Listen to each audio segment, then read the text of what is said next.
हिमाचल में बीजेपी का मैनिफेस्टो आ चुका है। हमारे साथ है बीजेपी अध्यक्ष JP Nadda ji. JP Nadda ji, manifesto आ गया। सबसे बड़ी बात है कि रिवाज बदलने की बात है। जो मैनिफेस्टो आया उससे लगता है रिवाज बदलेगा, बीजेपी सरकार दोबारा आएगी। मैनिफेस्टो भी एक उसका महत्वपूर्ण विषय है जिसके कारण रिवाज बदलेगा। लेकिन कुल मिलाकर के जिस तरीके से जयराम जी की सरकार ने काम किया है पिछले 5 साल और जिस तरीके से प्रधानमंत्री मोदी जी ने इस प्रदेश को आशीर्वाद दिया है, उसके प्रधानमंत्री मोदी जी के प्रति अथाह प्रेम है यहाँ लोगों को और अटूट विश्वास है। उस विश्वास को लेकर के और जयराम जी ने उसको जमीन पर उतारने का प्रयास किया है। तो तीनों ही चीजें बहुत अच्छी तरीके से मेल खा रही हैं। आशीर्वाद मिला, उनका विश्वास और उनकी अपील प्रधानमंत्री जी की, और जयराम जी ने उतारने का प्रयास किया है, इसलिए रिवाज बदलने वाला है।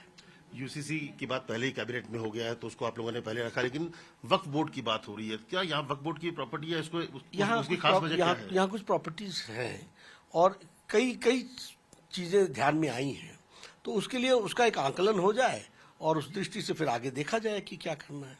तो वक्फ बोर्ड को रखने की खास वजह क्या पूरे हिमाचल में इस तरह की प्रॉपर्टीज है या कुछ ऐसे इलाके हैं जहाँ पर आपको बिल्कुल ऐसे इलाके हैं?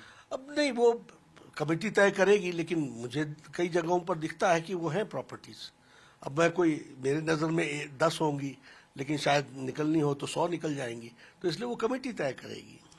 एक महिलाओं के लिए जो एक अगर देखा जाए तो महिलाओं के लिए एक बड़ा लाने का अलग से संकल्प पत्र महिलाओं के लिए लाने की वजह क्या है?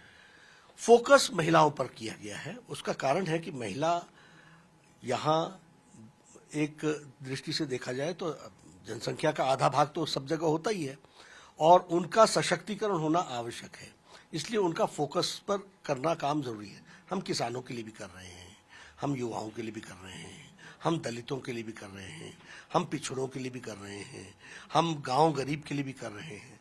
लेकिन महिलाओं को स्पेसिफिकली क्योंकि एक आधी आबादी और उसका सशक्तिकरण होता है तो समाज का सशक्तिकरण होता है, इसलिए उनको हम स्पेशल फोकस में ले रहे हैं। मुकाबला कांग्रेस से ही है, लेकिन क्या फायदा इस बात का हो रहा है कि कांग्रेस में उस तरह से प्रचार नहीं हो रहा है? राहुल गांधी नहीं आए, प्रियंका ने एक बार प्रचार किया, तो क्या उसका फायदा आपको लगता होगा पार्टी? अमित भाई, हमने पहले कहा, हम दूसरों की कमजोरी पर अपनी लड़ाई नहीं लड़ते, हम अपनी मजबूती पर लड़ते हैं।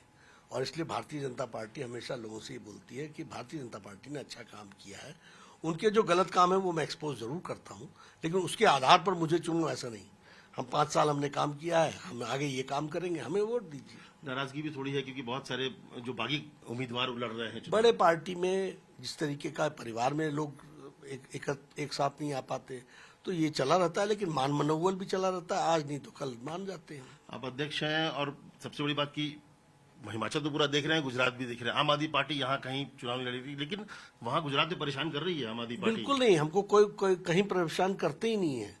हम अपनी तरीके से काम करते हैं। इतनी बड़ी पार्टी, इतने कार्यकर्ता हैं, सब लोग मिलकर के अच्छी तरीके से चुनाव जीतेंगे। उन्होंने एक उम्मीदवार दे दिया है, सुदान गढ़वी को बना दिया है मुख्यमंत्री पद का दावेदार। उस पर उन पर कई तरह के मामले भी हैं, लेकिन क्या लग रहा है कि चुनौती देने की स्थिति में आम आदमी पार्टी है वहां पर? देखिए ना, वो तो अपने तरफ से कहेंगे ही, हमारी तरफ से कोई चुनौती नहीं है। वो तो अभी से दावा कर रहे हैं कि जीत रही है और इसलिए बीजेपी की तरफ से आरोप लग रहे हैं बड़े लोगों पर। उत्तराखंड में भी तो एकदम सरकार बना के बैठे थे। ये अलग बात है कि उनका अध्यक्ष आजकल बीजेपी में ही है और हमारे लिए प्रचार कर रहा है। तो आपने तो मेरे से प्रश्न पूछ के, अमित जी आप थक गए थे कि आम आदमी पार्टी का क्या होगा। मैंने कहा सुपड़ा साफ होगा।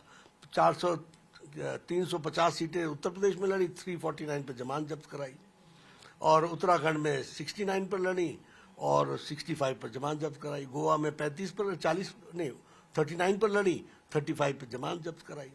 यूसीसी हो रहा है, इसके बाद क्या देश में और भी जगह जो बीजेपी शासित राज्य वहां पर भी यूसीसी इस तरह से देखेंगे। अभी तो हम यहीं पर कर रहे हैं। आखिरी सवाल, जयराम ठाकुर सीएम है, क्या आने वाले टाइम में वही सीएम फेस होंगे? हम लोग उन्हीं के नेतृत्व में चुनाव लड़ रहे हैं। जयराम ठाकुर को ही आगे रख करके चुनाव लड़ रहे हैं, उनके ही नेतृत्व में चुनाव लड़ रहे हैं। बाकी आगे जब नतीजे आ जाते हैं तो एक बार पार्लियामेंट्री बोर्ड उस पर मुहर लगाती है। गुजरात में भी यही होगा, भूपेंद्र पटेल? हाँ, यही होगा। उनको रख करके सामने चुनाव लड़ रहे हैं। उनके नेतृत्व तो मोदी जी का है दोनों जगह, लेकिन प्रदेश को संभालने के लिए भूपेंद्र पटेल। दोनों जगह के नतीजे आपके पक्ष में होंगे, आपको लग रहा है? पक्ष में है ही। बहुत बहुत धन्यवाद और शुभकामनाएं। ये थी जेपी नड्डा की उम्मीद है और ताकत भी लगी हुई है कि दोनों जगह के जो नतीजे होंगे, चाहे वो हिमाचल के हों या गुजरात के, वहां पर बीजेपी जीतेगी। कैमरा मुकेश के साथ अमित कुमार, टाइम्स ऑफ भारत, शिमला।